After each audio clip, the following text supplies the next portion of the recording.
Hello and welcome to Disaster Preparedness Basics with Boulder Office of Disaster Management. This is an overview of how you can start to prepare for disasters and is meant to serve as a jumping off point. As we go through this, know that there are lots of resources that can help support you through this process at boulderodm.gov/preparedness. So to jump in, the first thing that we'll talk about is just an overview of what we'll be doing today. So today we're going to talk about the Boulder County Hazard Profile, alert and warning, assessing your risk, and making a plan. So to start out with the Boulder County Hazard Profile, think for a minute about what type of disasters you've experienced or do you think we could experience in our county. Right, so take a minute to think about that. And then we'll talk about what our top 5 are, right? So you may be thinking about wildfire, about floods, and if you did, you nailed it. Those are definitely in our top 5. The top 5 of our natural hazard risks include wildfire, communicable disease and zoonotic outbreak, flood, a windstorm, and then winter storm as well, which can include really heavy snowfall, extreme temperatures, all those kind of things.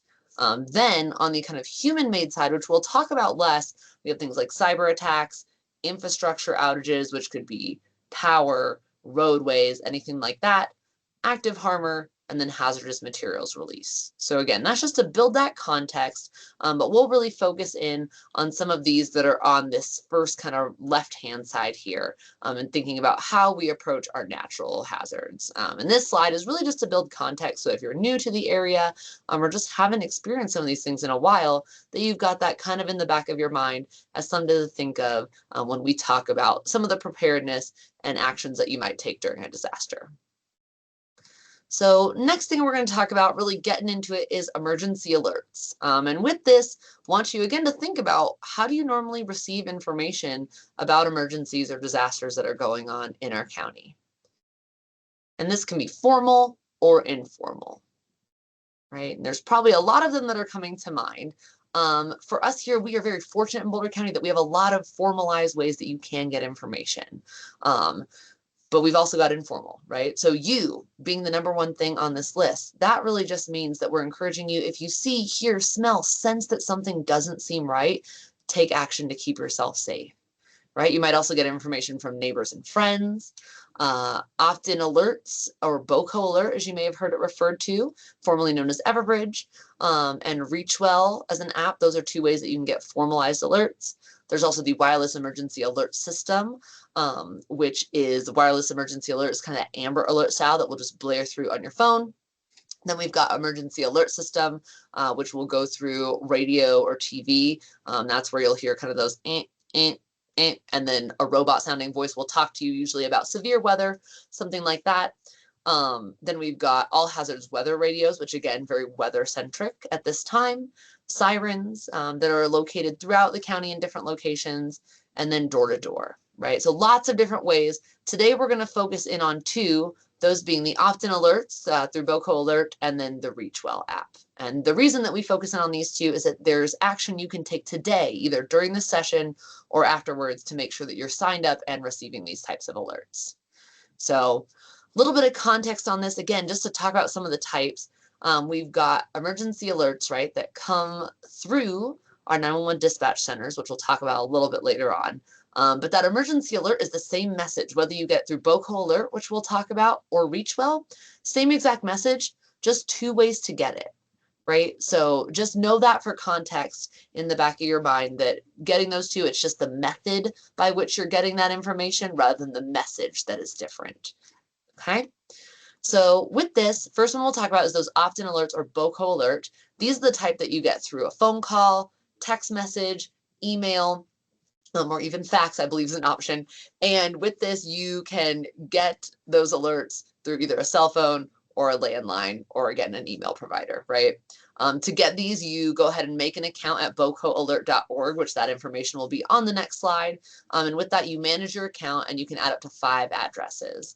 This is something that's really, really critical because you've got to add addresses in to make sure that you receive alerts that are related or in the vicinity of those areas, right? So you only receive an alert if an address listed in your account is in the impacted area that first responders determine, right? So that's really important. We tell people add not only your home, but add your workplace, school, community center, or park that you frequent. Anything that you'd want to know if there was an alert for that area, put that in there, right? This is really the gold star standard that we have for the alert type that we want you to sign up for. Currently, only 40% of our county is signed up, so we're really trying to move this number so we can get more people that get good information so that you can make decisions that will help keep you and your loved ones safe during disasters. So that's that first option. Again, you can sign up for this at bocoalert.org, or you can scan the QR code that's on the screen if you've got a smartphone or other device that's capable of scanning that near you. But bocoalert.org is where you get signed up. And if you heard me talking about that and you thought 5 addresses is in no way, shape, or form enough because I've got more places that are important to me or loved ones or kids in school, people that I caretake for, anything like that, that 5 addresses isn't enough, the ReachWell app is a great solution for that, right? If you utilize the ReachWell app, again, all the same message that's going through the BOCO alert, just delivered in an app form. So you get it through a notification on the app. If you get this, you'll receive all of the alerts that go out in Boulder County, which may sound overwhelming, but typically we get maybe an alert every 2 weeks that goes out in various places in the county. I utilize both BOCO alert and ReachWell, and for my threshold, it's not too overwhelming to have both and utilize ReachWell just because it keeps me in the know, right? But that is for you to decide what's that level of information that you want. But to get this, you use the phone app, so you can search it in your app store on your smart device, then download it and then search for BOCO alert in the kind of search area. And this will provide you with all the alerts in Boulder County again, and alerts in over 100 languages, which is really handy. That's the reason that we started utilizing ReachWell app, is to help boost that language access for folks that don't want to use English as their primary language. So we've got that. Again, to access that, you can get on and scan this QR code. You can also go to boulderodm.gov and check out the ReachWell button and learn more about it and how to download it there. So those are the 2 main methods of formalized ways that you can get alerts at your fingertips, whether that's to a landline, a cell phone, again, or email. And just a reminder, said this earlier, but we'll say it again, you are always that first form of notification. So if you, again, are observing things around you, experiencing things that seem not safe or that something seems just not quite right, take action to either seek information or take immediate action to keep yourself and your loved ones safe. So now let me talk a little bit about the types of ways that you can get alerts. I want to talk about how they get to you, to kind of debunk any concerns that it's just me sitting in an office somewhere saying, you know, maybe we should send one out.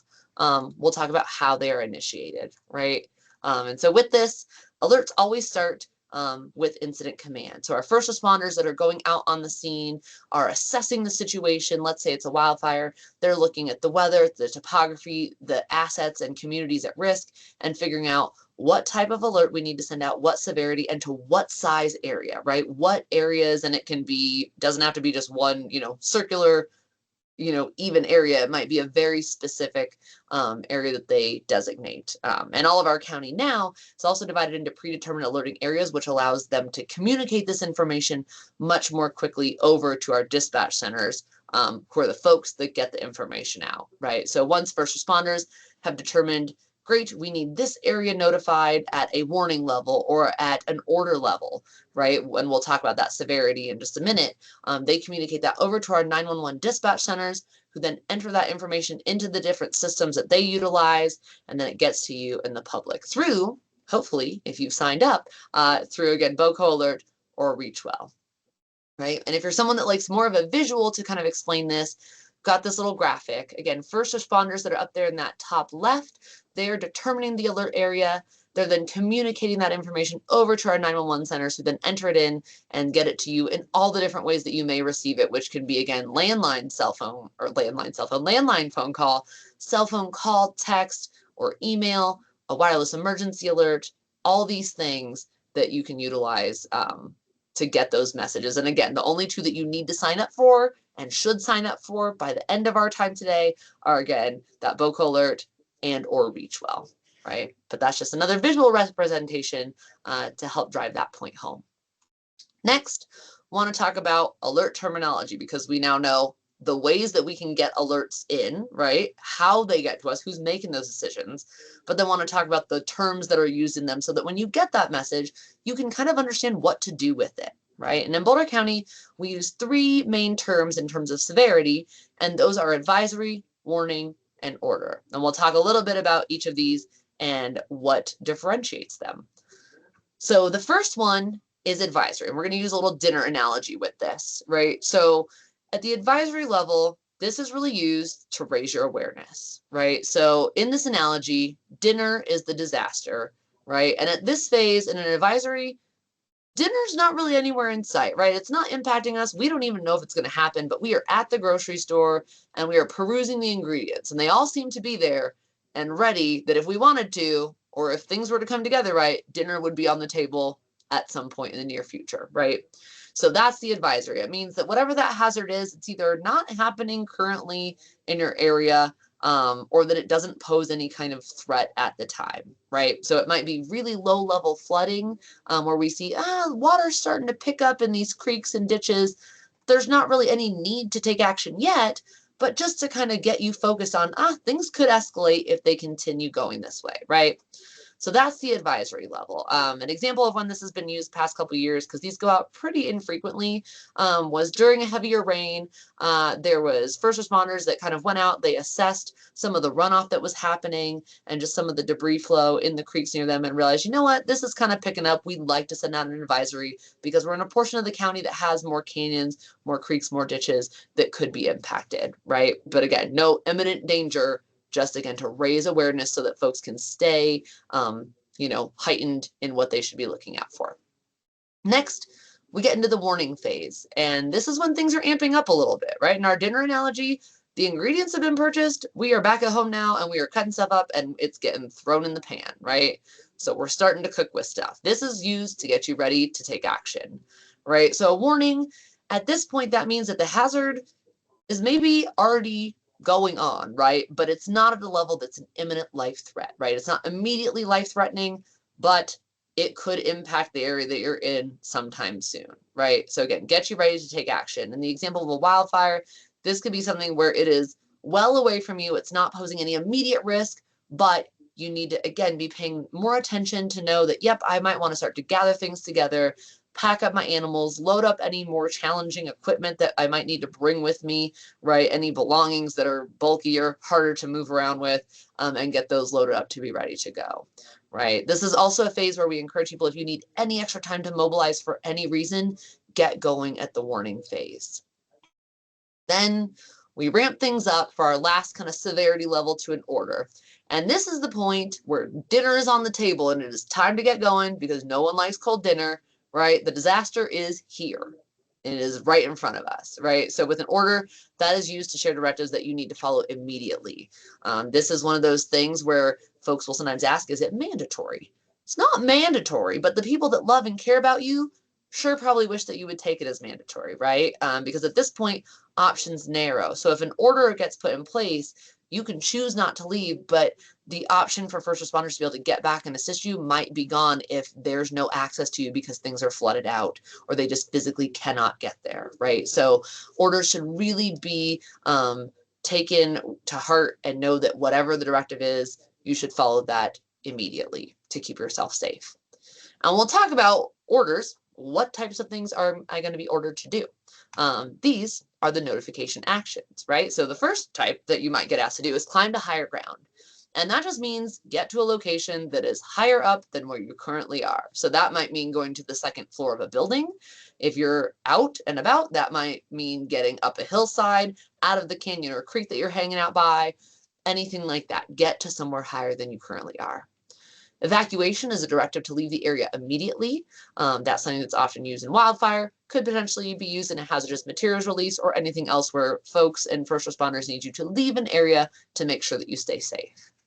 Shelter in place is a directive to remain indoors until a situation is resolved, which can mean active harm or some of those more human-caused things, but can also be for hazardous materials.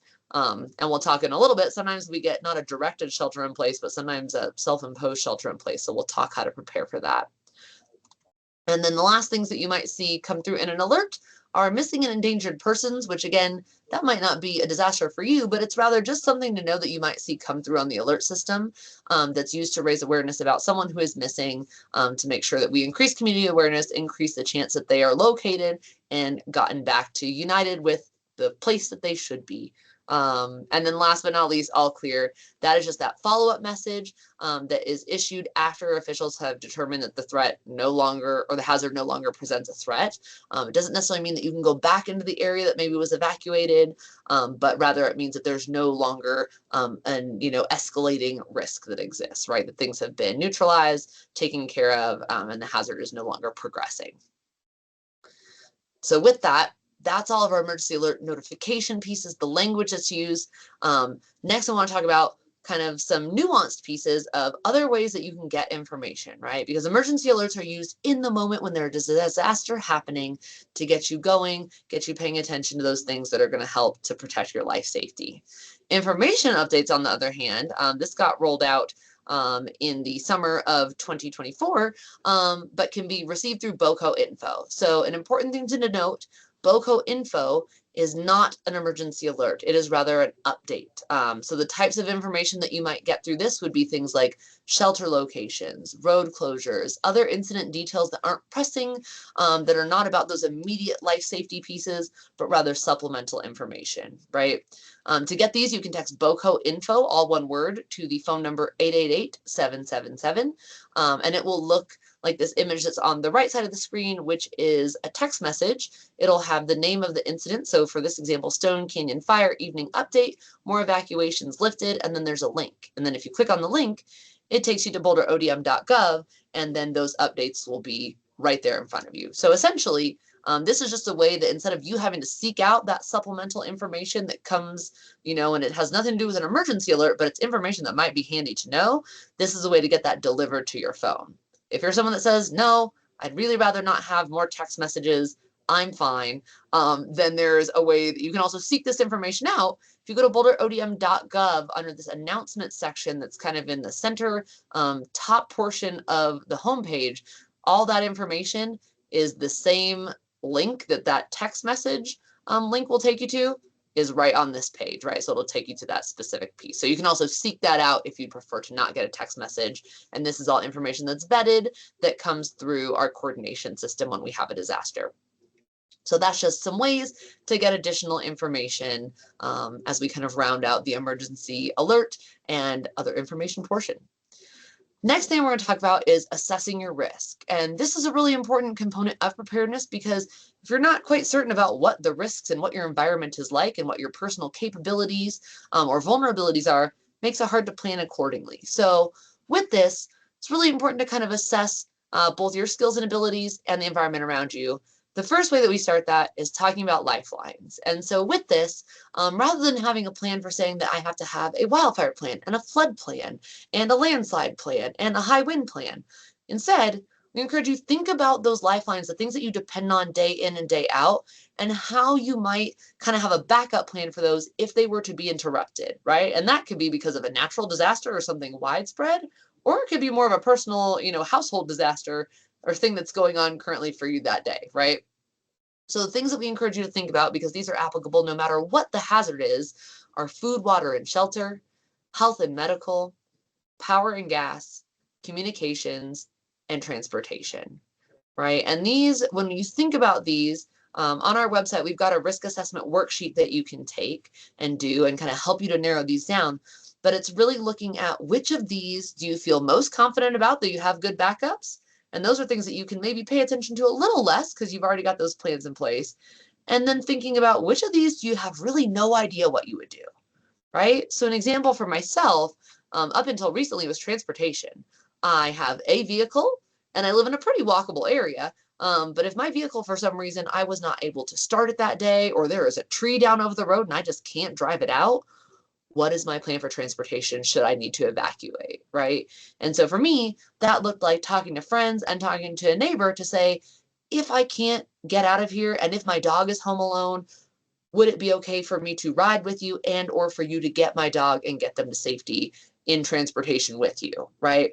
So that was one I was really not certain about, and then chatted with a neighbor. We talked through it, and I now have a plan for that, right? So this is just encouraging you to think about those pieces, and really, instead of being overwhelmed by, I have to do all of this right now, think about which one do I feel most shaky about, and start there, right? Another example could be like, power and gas, talking about power to, let's say, a phone, right? And knowing, well, shoot, if I am stuck at home and, we're blizzarded in and I can't leave, what if my phone dies and I don't have, a way to charge it at home because my localized power is out, something like that, right?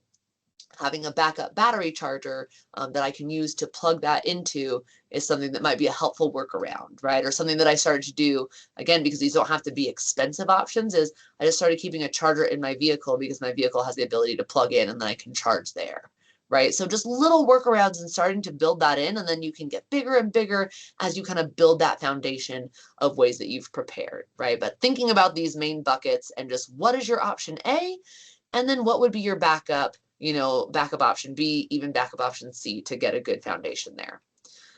So that's some of the assessing risk in terms of skills and abilities, but then we also want to think about our environment as well, right? And so this can be things like ways out of your home or building, right? Whether you are someone that lives in an apartment building that's 3 stories high and you live on the 3rd floor, what do you need to maybe keep in mind to think about, I might need to leave at the warning phase for certain so I don't feel like I get stuck, right, on my 3rd floor and then I can't leave for some reason. Or, you're someone that uses a ramp. If that happens to be in your garage and the power is out, or you don't have another reliable way to exit your home in the means that you normally would, what are some backups or some supports that you might need to have in place to be able to leave, right?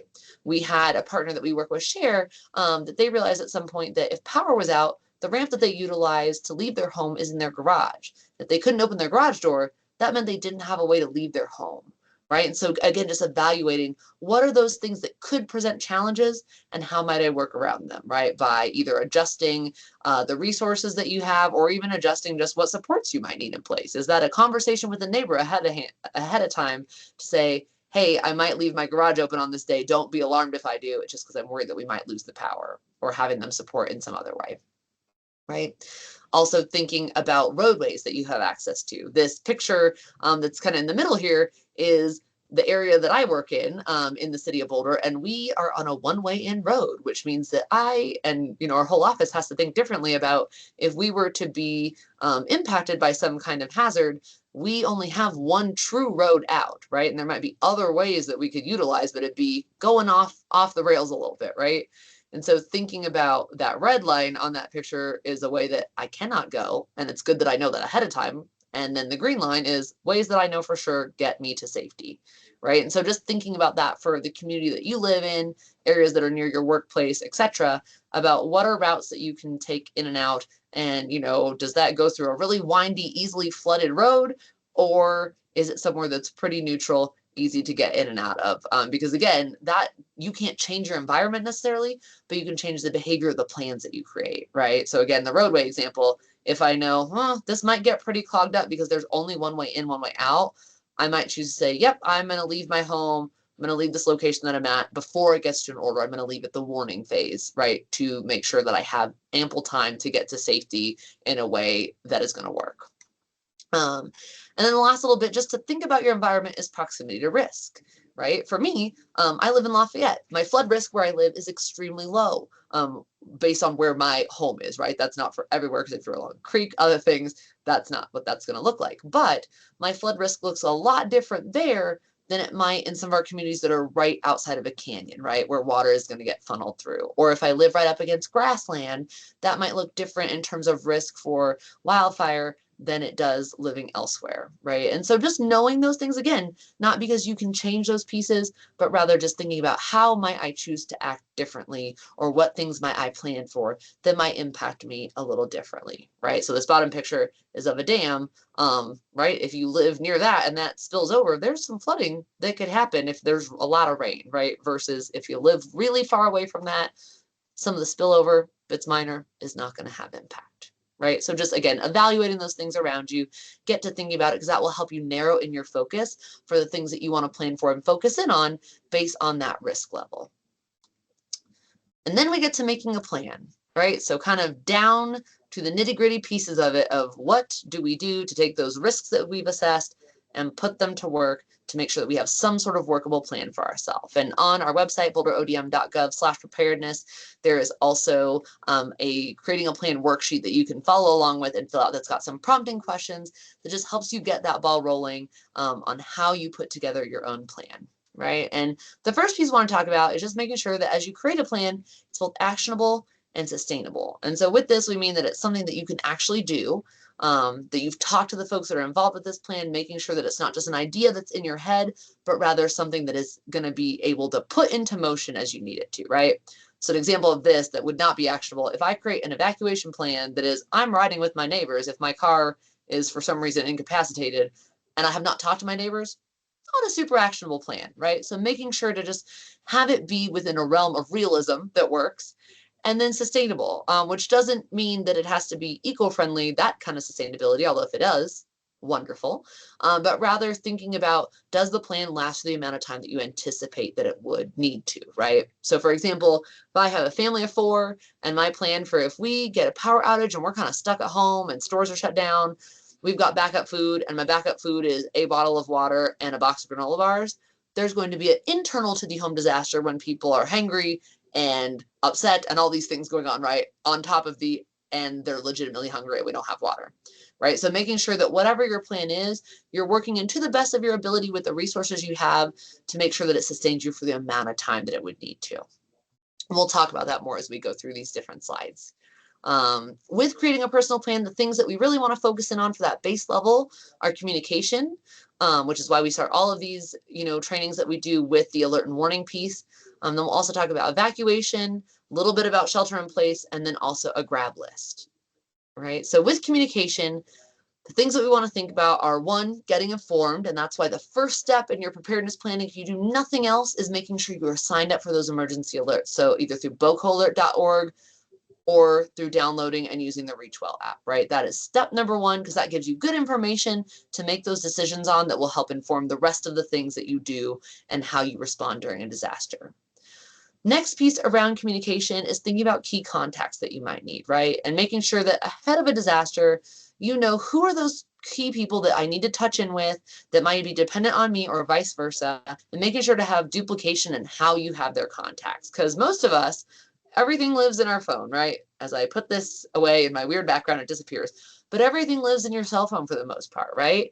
And so if your phone was to fly out the window because you are going quickly, or you drop it and it's, flooded out and destroyed because it's got, water damage, any of the things that might damage that communication device, think about how you could store those elsewhere, whether that's everyone in your household has all those same really critical contacts. We know we need to call Aunt Kathy, Grandma, the neighbor to make sure that they're out, and that, if they're getting our pets for us, whatever that might be, have those people down. That way, yes, your phone might be out of service, but you're going to get to someone who has a phone eventually, or someone else in your household that you can then utilize and get in touch with those folks. And that might not be a safety thing necessarily. I mean, it certainly is if you're depending on someone else for their support, but rather it's also just like a psychological well-being piece to know, great, I know that these are the folks I check in with and vice versa, and we know we're okay, which just lowers and will help to calm those stress levels that exist in an already really heightened situation, right? So having those key contacts down, whether that's written down and kept in your wallet, everyone in the house has the same contact saved for those really critical people, have that redundancy somewhere. Also thinking about power for communication devices. So this could be backup power for a phone, charger in your car, things like that. But then also thinking about, are there other things that you utilize to communicate, right? Do you utilize hearing aids and you need to have backup batteries for those, because if those are to go, you don't have a good way to audibly communicate with anyone, right? Or do you utilize an iPad to be able to type things out or communicate, other communication tools that might be useful, making sure that you have power options for those within your means and as your resources allow. And then last but not least with communication, just thinking about texting versus calling, again, not because this is it'll save the day, but rather that psychological well-being of being able to get in touch with folks and get information.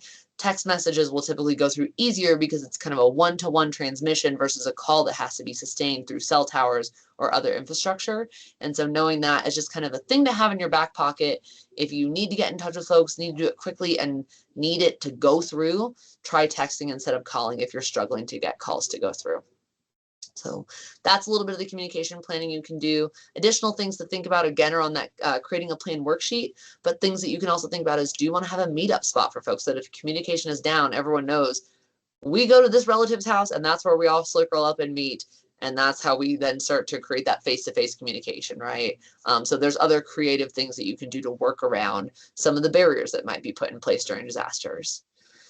Next, want to talk about evacuation, right? And 3 things related to evacuation that are really important to plan for is transportation being number 1, right? So thinking back to that lifeline slide, what is your option number 1 for transportation? And then what are some backups? And that can be, we have a personal vehicle, and then the neighbor is option 2, and then option 3 is we are loading the pet up in a wagon and we're walking out, right? There's no right or wrong answer. It's whatever is going to work for you and the options that you have available, right?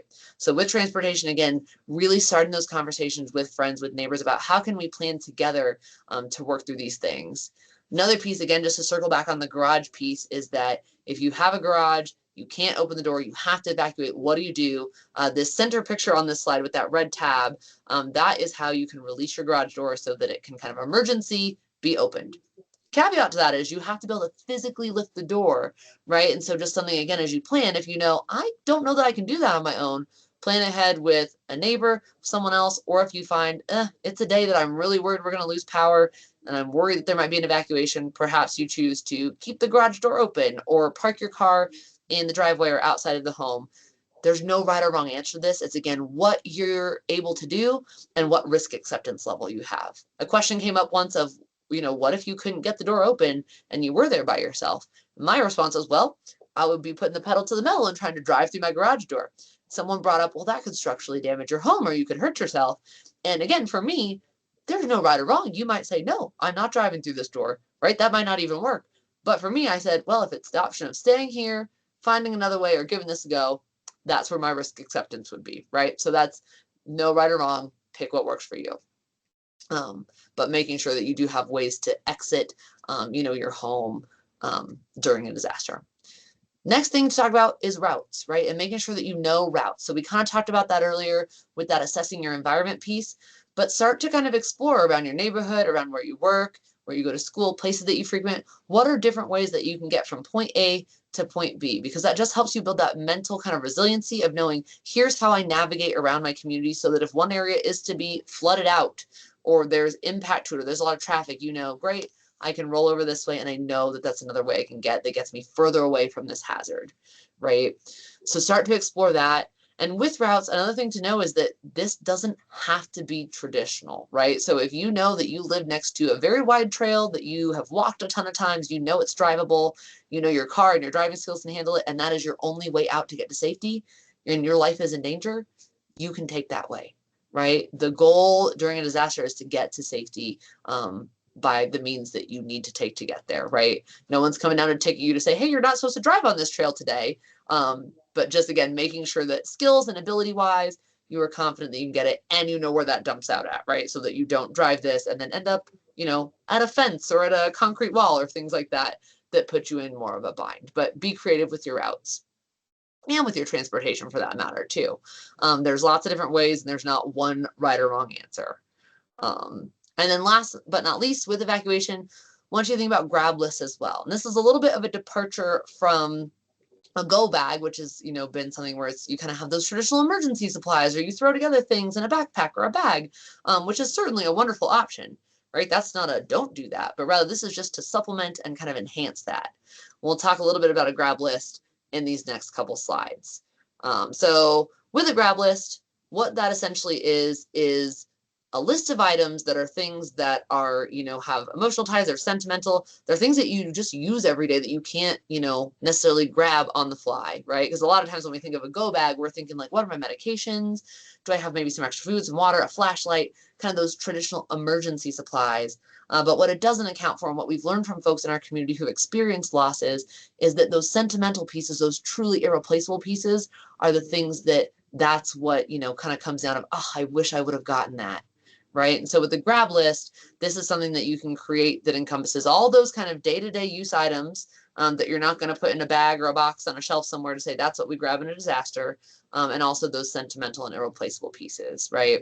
We'll talk about kind of why it's beneficial, but to give you some scope for the things that should be on it, people, hopefully you don't have to list them out, but if you do, if there's a neighbor that, I'm supposed to go check with them, put them on it. Right.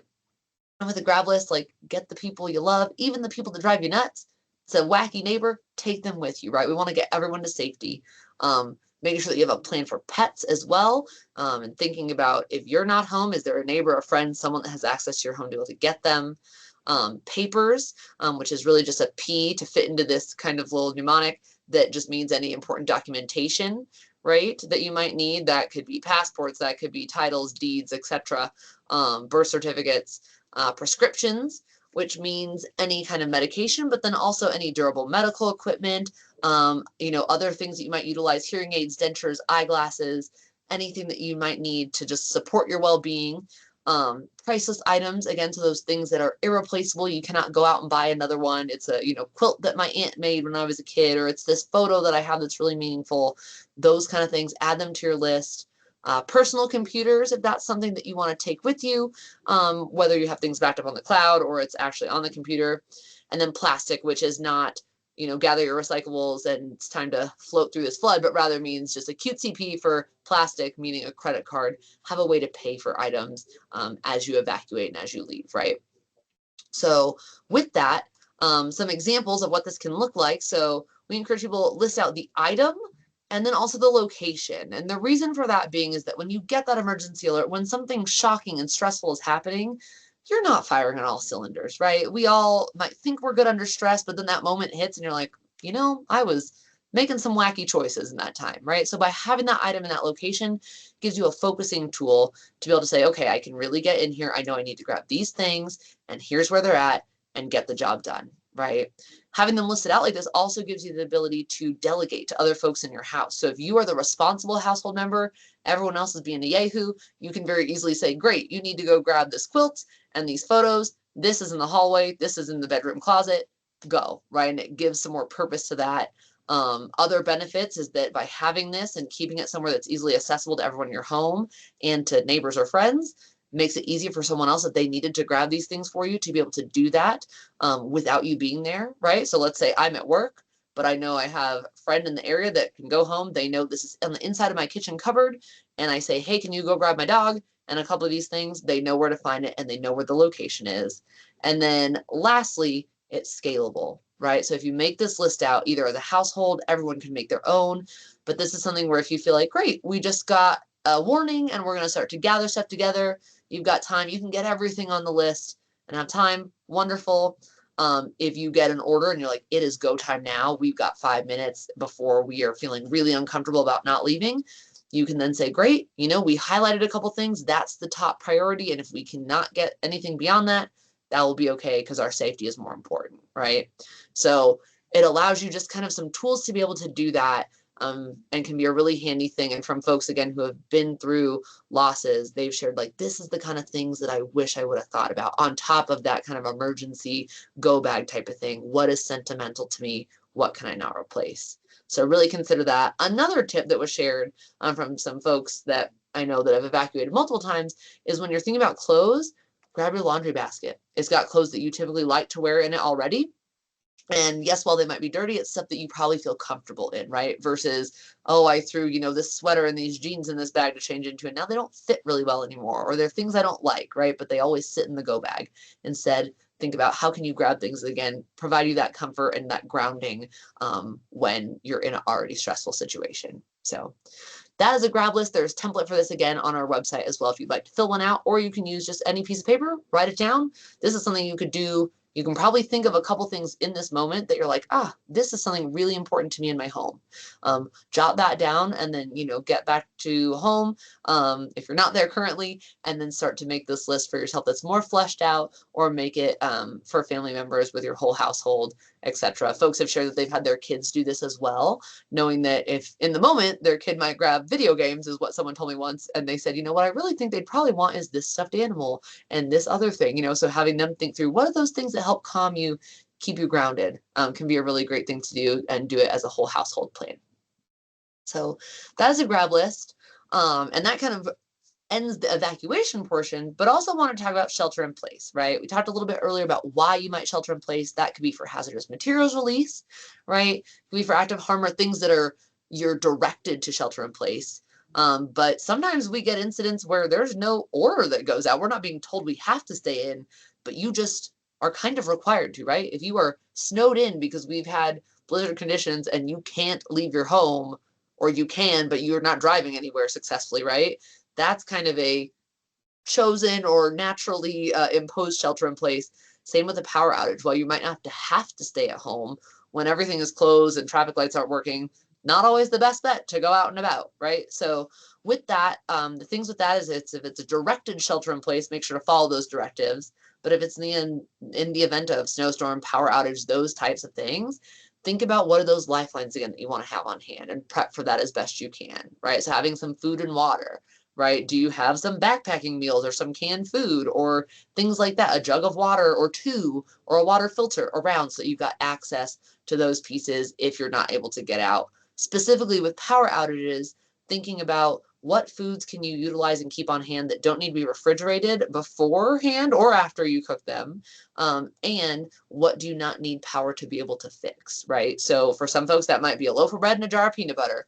That's great. Others, it might be, I bought a bunch of cans of beans, and while they might not be delicious, it will be food that I can eat, right? Depending on what is your dietary needs, the amount of food you need for your household, etc. So thinking about those things, and thinking about those for pets as well.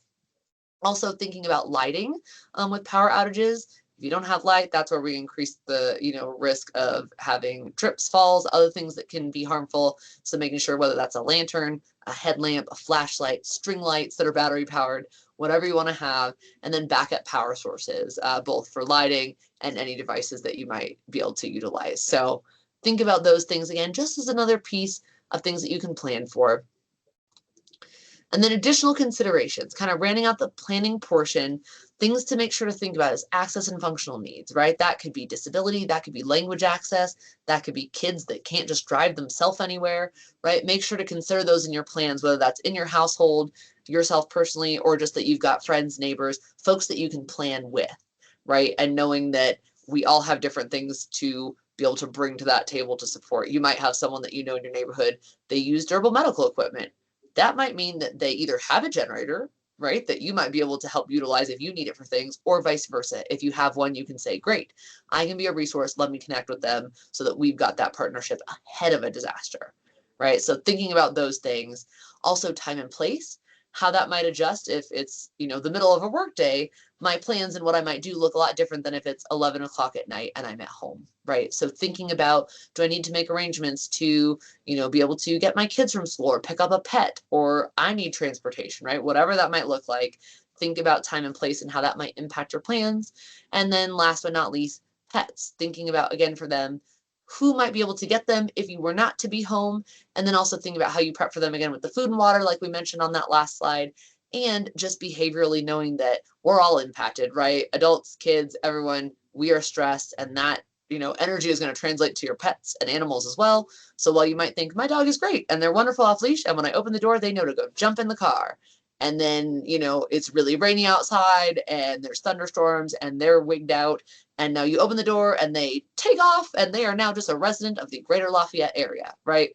For me, not what we want to do, right? I don't need my pet going rogue and just living out in the open somewhere. So making sure that you've got good ways to handle them safely for them and for you, and knowing that behaviorally they might, be changed where they might get more aggressive, more skittish, more anxious, any of those pieces that might come into play for us, come into play for them, and just remembering to keep yourself safe as you handle pets and animals. couple of last little pieces. If you felt like this was not enough, which is a lot of information that's been, poured at you today. So if there's things you want to follow up on, please don't hesitate to call, email, reach out, or use our website, boulderodm.gov/preparedness. Has got a bunch of resources and information that you can dig into and worksheets to help through this. But additional steps, if you're looking for that. Mitigation and structure hardening. Mitigation can be either for flood, fire, landslide, any kind of hazard, you name it. Mitigation is just the adjustment of kind of our physical spaces to lessen the impact or consequences of future hazards, right? So being able to do that for wildfire, that's, looking at what vegetation you're removing from right outside your home. Structure hardening is the process of making sure that the materials that are around your house are not things that light on fire easily, right? So wooden fencing, switching that out if you're able to, wooden decking, making sure like we don't have shingle roofs, right?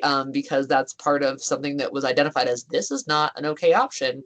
That makes homes more vulnerable, right? So doing those pieces for mitigation, regardless of the hazard, not just for wildfire. And then insurance review. That's a big one that we've learned from folks. Some of our Marshall Fire survivors have been super helpful in understanding that process more, but making sure that you review insurance, that you make sure that you're insured for any upgrades that you've done, the current value of your house and rebuild value, asking those kind of questions to your insurance provider. Then a couple of things that you can do today just to help kind of safeguard yourself is one, start to review that, but then also you can either take photos, take a video of your home, the belongings in it, whether you rent or own. That just helps to give kind of a backlogged source of here's what was in here. Because if you were to have a loss, that's something where you're not necessarily going to remember, oh yes, there was this thing until you need it the next time, right? And so having that is something that folks have just shared, is kind of a best practice for things to be able to do to have that record of what is around your property, in your home, in your apartment, etc. And then resources. There's a lot of resources, whether that's insurance review, mitigation, any of the things that we've talked about on our preparedness page. You can scan this QR code, or again, boulderodm.gov/preparedness. Lots of things there. And our resource library has got all the handouts that we have that we take out to public events, but also worksheets, videos, some podcasts. So no matter what kind of way you best intake information, there's hopefully something there for you to be able to, go through, learn from. And again, if you have questions, always please feel free to reach out. If you have any feedback on this, things that you would like to see us do for future trainings, whether they're recorded or live and in person, please feel free to scan this QR code that's on the screen, and you can give any feedback, suggestions, things you liked, things you didn't like in here. That's super helpful because that's how we continue to mold and shape the programs we have. That's how this presentation has been built out, is just feedback from folks on things that they wanted more of, or things that were confusing that we adjusted. So we definitely take that to heart. And then if you have any questions, please don't hesitate to reach out. You can go to the Contact Us page at boulderodm.gov, or you can email me, mweber@bouldercounty.gov. But thank you all for taking time to give to this very important topic, and wish you all the best on your preparedness journey.